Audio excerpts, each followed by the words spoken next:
भारत रत्न का वो चिन्ह स्वीकार किया और मैं सोच रहा था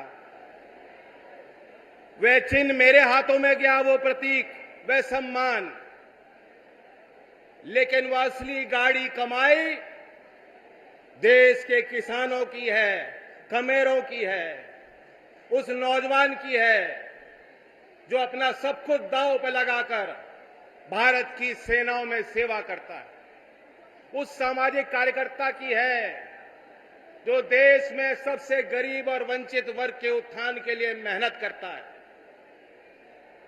हर एक उस नौजवान की है जो एक सपना देखता है अपने समाज को, समाज के और परिवार के लिए बेहतर रास्ते खोलने के, उसके लिए संघर्ष करता है। आपको और हमें आज देश जिस पड़ाव पे है सोचना होगा, और खास तौर से मेरठ वासियों को, कोई तो कारण होगा कि देश के प्रधानमंत्री जी ने भारत रत्न के उस कार्यक्रम के बाद पहला पड़ाव था, तो उस पहला पड़ाव उन्होंने मेरठ की धरती को चुना कि मेरठ के लोगों के पास में जाऊं और देश के लिए अपना संदेश दूं। मैं आपको जानकारी भी देना चाहता हूं, कल जब वो समारोह समाप्त हुआ तो अल्प समय व्यक्तिगत मेरी भेंट प्रधानमंत्री जी से हुई, और उस कम समय में भी किसानों के प्रति उनकी चिंताएं उन्होंने जाहिर की। उन्होंने मुझे बताया कि किस तरीके से चौधरी चरण सिंह जी को वो मानते हैं, और मैं समझता हूं कि इसलिए भी हमें खुश होना चाहिए कि मेरठ चौधरी साहब की कर्मभूमि है। हम और आप इस बात को जानते हैं कि अगर प्रधानमंत्री नरेंद्र मोदी जी नहीं होते तो भारत रत्न का सम्मान धरती पुत्र चौधरी साहब को मिलने वाला नहीं था।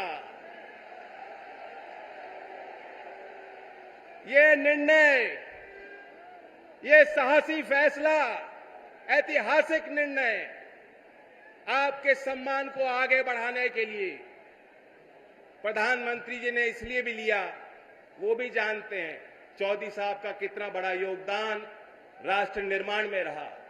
वो ये भी जानते हैं कि चौधरी चरण सिंह जी गुजरात को अपने आध्यात्मिक और राजनीतिक जीवन शैली की पीठ मानते थे।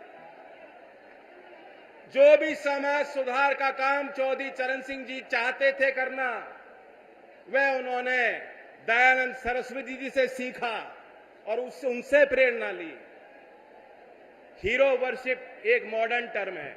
यहां भी मैं बैठा बैठा देख रहा था, प्रधानमंत्री जी का नाम सारे लोग बार बार, एक गूंज उठ रही थी, उनका नाम बार बार नौजवान ले रहे थे कि नहीं ले रहे थे? फिर सुनाओ, ले रहे थे कि नहीं ले रहे थे?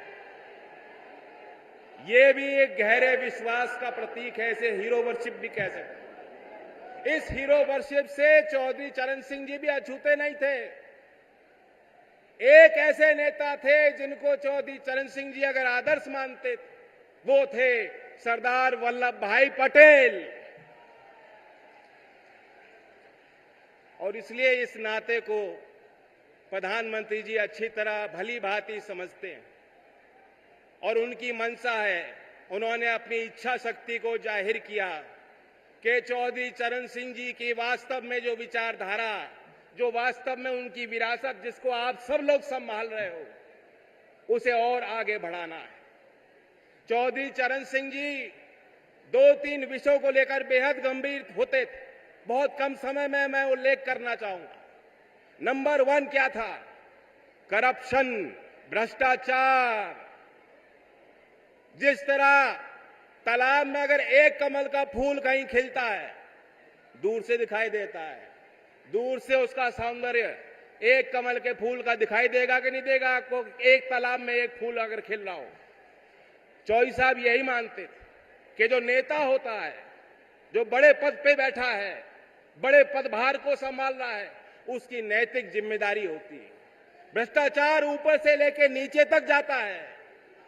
अधिकारी भ्रष्ट हो सकते हैं, कर्मचारी भ्रष्ट हो सकते हैं, लेकिन जिस दिन सर्वोच्च पद पे बैठा व्यक्ति भ्रष्ट हो जाएगा तो कोई उपाय नहीं। एक किस्सा मैं चौधरी साहब का बताना चाहता हूं। हमीरपुर जिले का 13 मार्च 1962 की तारीख, चौधरी चरण सिंह जी गृह मंत्री थे, वहां सर्किट हाउस पे रुके हुए थे। रेडियो का कार्यक्रम चल रहा था। चौधरी साहब ने सुना कि उन्हें पद से हटा दिया गया है, उनसे मंत्रालय ले लिया गया है। गाड़ी सरकारी उनके लिए खड़ी थी, लखनऊ उनको लौटना था। उन्होंने ड्राइवर को कहा, मैं सरकारी गाड़ी में नहीं बैठ सकता, इस गाड़ी को वापिस आप ले जाइए लखनऊ। ऐसी ईमानदारी चौधरी साहब की थी। और आज हम देखते हैं, गंभीर आरोप के बाद भी जेल की सलाखों के पीछे रहकर भी सत्ता के सुख को लोग भोगना चाहते हैं। तो चौधरी साहब की उस ईमानदारी को याद करते हुए और उसमें जो कड़ियां जुड़ी हैं, हमने देखा है 10 वर्ष में क्या कड़ियां जुड़ी हैं। जो राजीव गांधी जी कहते थे कि 1 रुपए का सरकारी योजना का पैसा धरातल पे कितना पहुंचता है, 15 पैसे पहुंचता है। आज हम देखते हैं केंद्र सरकार कोई निर्णय लेती है, कोई प्राथमिकता बनाती है, कोई योजना बनाती है, कोई निवेश करती है, तो सीधा लाभार्थी के खाते में पैसा जाता है। मैं पूछना चाहता हूं, यही तो चौधरी चरण सिंह जी की ईमानदारी का प्रतीक है। यही उनकी ईमानदारी और नैतिकता का बढ़िया उदाहरण जो सरकार करके दिखा रही है। और फिर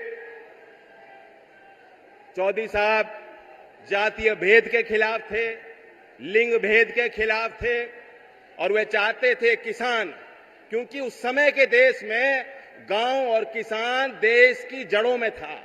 मुख्य धारा में अगर किसान नहीं खड़ा होता, गांव का विकास नहीं होता, तो देश आगे नहीं जा सकता। उसी उद्देश्य के साथ एनडीए को ताकत देने के लिए हम उम्मीद करते हैं कि मेरठ अपनी बड़ी भूमिका को अदा करेगा। 2014 में भी प्रधानमंत्री जी ने चुनावी अभियान की शुरुआत मेरठ की इस धरती से की थी, और आज हम सब लोग मिलकर बहुत उम्मीद के साथ आए। मेरठ अकेला जिला ही नहीं, कई क्षेत्रों को प्रभावित करता है। लोकदल वाले लोग जानते हैं कि चौधरी चरण सिंह जी आपसे चंदा लेते थे मेरठ के लोगों से, और ओडिशा तक चुनाव लड़ते थे। तो जहां मेरठ तय करेगा, तो जो नारा दिया है उत्तर प्रदेश की 80 सीट और देश के अगले चुनाव में 400 पार का नारा पूरा हो जाएगा।